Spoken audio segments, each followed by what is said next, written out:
जहां वो विराजमान रामलला के दर्शन करने, पूजन अर्चन करने और उनसे अनुमति लेने के लिए प्रांगण में धीरे धीरे प्रवेश कर रहे हैं। राम रामेति रामेति रमे रामे मनोरमे सहस्रनाम तत्तुल्यम राम नाम वरानने। भगवान श्री राम का नाम लेना ही सहस्र नामों के पुण्य की प्राप्ति कराता है। भगवान विष्णु के साक्षात अवतार भगवान श्री राम का नाम लेना ही, मात्र नाम लेना भर ही लोगों के समस्त कष्टों को, समस्त दुखों को समाप्त कर देता है। प्रधानमंत्री नरेंद्र मोदी इस समय पहुंच चुके हैं राम लला विराजमान के दर्शन करने के लिए। श्रद्धावनत हैं, साष्टांग दंडवत हैं प्रधानमंत्री नरेंद्र मोदी, और यह वह क्षण है जिसका युगों युगों से लोगों को इंतजार था। साष्टांग दंडवत हैं प्रधानमंत्री नरेंद्र मोदी रामलला के सामने, मर्यादा पुरुषोत्तम के सामने। और यह भारतीय सनातन संस्कृति का और कोटि कोटि 130 करोड़ भारतीयों की तरफ से भगवान श्री राम को के सामने नतमस्तक होकर साष्टांग प्रणाम करके अनुमति लेने जा रहे हैं। प्रधानमंत्री नरेंद्र मोदी दर्शन करने पहुंचे हुए हैं और वह शुभ घड़ी, वह युगांतकारी क्षण भी अब समीप है जब दिव्यतम भव्यतम मंदिर के निर्माण के लिए आज भूमि पूजन होगा। भय प्रकट कृपाला दीन दयाला कौशल्या हितकारी हर्षित महतारी मुनिमन हारी अद्भुत रूप विचारी। माननीय प्रधानमंत्री महोदय, विराजमान रामलला की आरती के पश्चात उन्हें माल्यार्पण करके अपनी श्रद्धा निवेदित करते हुए बहुत ही श्रद्धा और भक्ति भाव के साथ माननीय प्रधानमंत्री विराजमान रामलला और उनके भाइयों की पूजन अर्चन करते हुए, ये श्रद्धा की ही नहीं वो घड़ियां हैं, ये भारतीय संस्कृति का एक ऐसा अनूठा चित्र है जो संपूर्ण विश्व में मानवता का एक संदेश अयोध्या की नगरी से निकलकर जा रहा है।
जब नहीं लेना तो कैसे करें?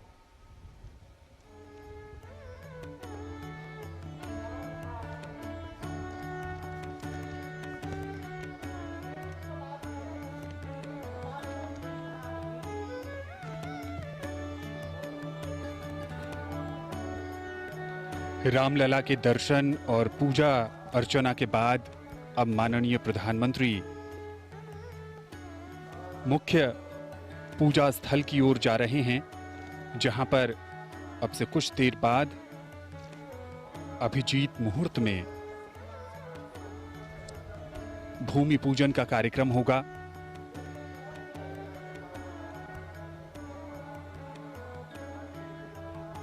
प्रधानमंत्री के साथ उत्तर प्रदेश के माननीय मुख्यमंत्री योगी आदित्यनाथ।